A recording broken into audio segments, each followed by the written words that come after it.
My students say that I always give away the source, and so in this video I'm going to explain exactly step by step how I recommend every agency in the SMMA space sets up their Facebook ad account for maximum amount of leads, book calls, and sales, baby. Yes, that's exactly what you're going to get out of this video, so let me dive right in over here. So first things first, when it goes to the campaign setting, what we want to do is we want to make sure that we're going for leads. Okay, that's the main thing that we want to do. We want to go for leads. And I always do a manual leads campaign. Okay, all this like tailored stuff that Facebook is suggesting, I don't trust it just yet. Eventually I may change my mind on this, but that's what I would do. Okay, and then thereafter what ends up happening is I don't select any categories. I always use this auction buying type. And my campaign objective is, as we said, it's getting leads. I wouldn't recommend using campaign budget optimization, which is this button over here at this stage. It's only once you have a winning audience and winning ads that I would just full send on budgets of like $500, $1,000, $2,000 a day to just flood my sales reps with more appointments. Now, here's the thing.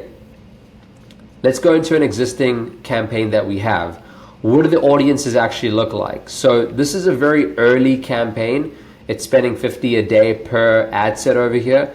And the different ad sets that we have are as follows. All right, we have interest-based targeting, which is basically a stack of interests that are related to kitchen remodelers, because we're trying to get more kitchen remodelers that want lead gen.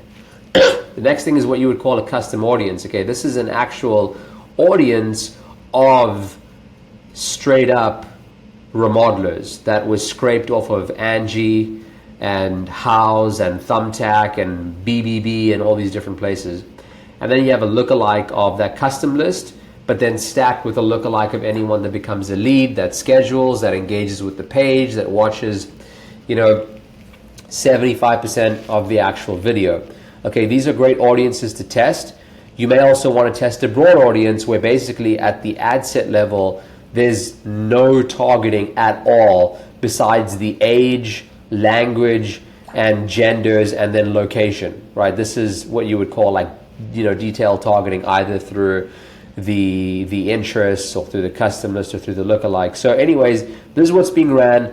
And in each of these ad sets is just two different ads, okay? The one ad is direct, the one ad is indirect.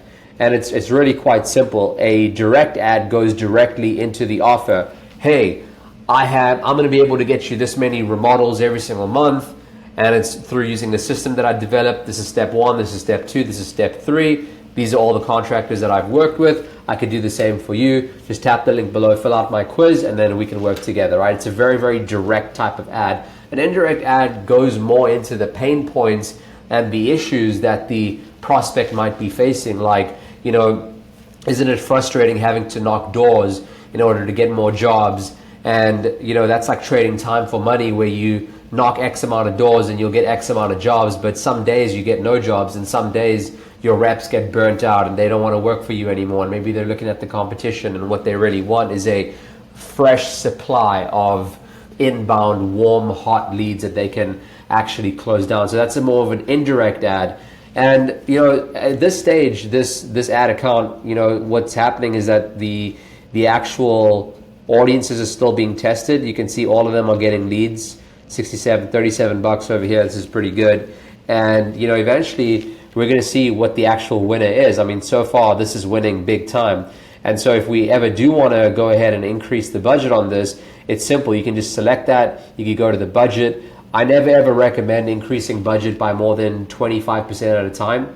Okay, 25, 20, that's considered aggressive. 10% increase, 15% increase, that's more conservative. And then you can just keep increasing the budget on this every 48 hours, and you just could continue to get more and more leads. Now, here's the thing. At some stage, the creative is going to, die down, whether it's weeks from now, months from now.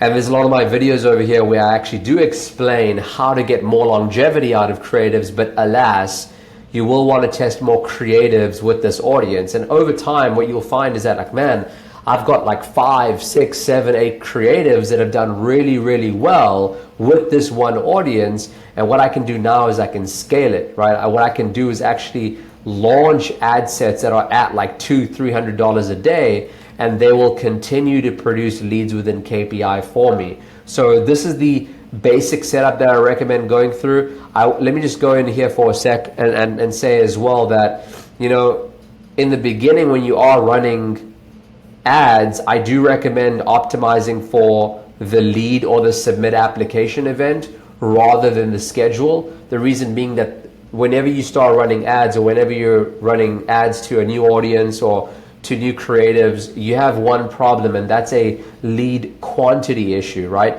Lead quantity isn't there. And so when you're optimizing for leads, Facebook is going to bring you more leads. And generally speaking, with our landing pages, that's where we want to do more of the qualification for making sure they are, you know, making money, that they're a bigger business, you know, how serious are they about moving forward, etc. Some questions that we can ask. But generally, we start optimizing for lead. Although over time, what we may find is that, okay, Facebook is actually really good at finding us people that just are going to schedule a call with us, because that's ultimately what we want, right? There's no point in getting leads that aren't going to pick up the phone. And that's something that can be tested later on as well. I'm not a fan of dynamic creatives unless it's a very, very novel, different idea that is just a bit of a bigger swing, where you do want to just like dump, you know, 2-3 headlines, 2-3 pieces of, you know, copy, and then a bunch of creatives. But if you do it that way, then you're not going to be able to actually know which creative or which headline or which whatever actually got the results. I know it tells you, but it's not always the most accurate. And so I generally prefer running what I would call single ads, where inside the ad, it only actually shows the, let's see over here, where it only has one primary text and it only has one headline over here. And so, you know, as you can see over here, the ad is very detailed. It explains exactly what they can do for remodelers. And yeah, I really encourage you guys to, you know, do the same.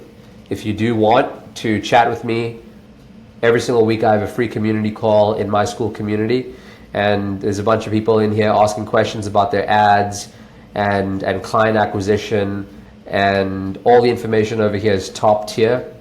Serious agency owners in here, and there's also a bunch of content that I've recorded in the classroom section that's not available on the YouTube channel. So hope I see you inside over here. Much love to you. Peace.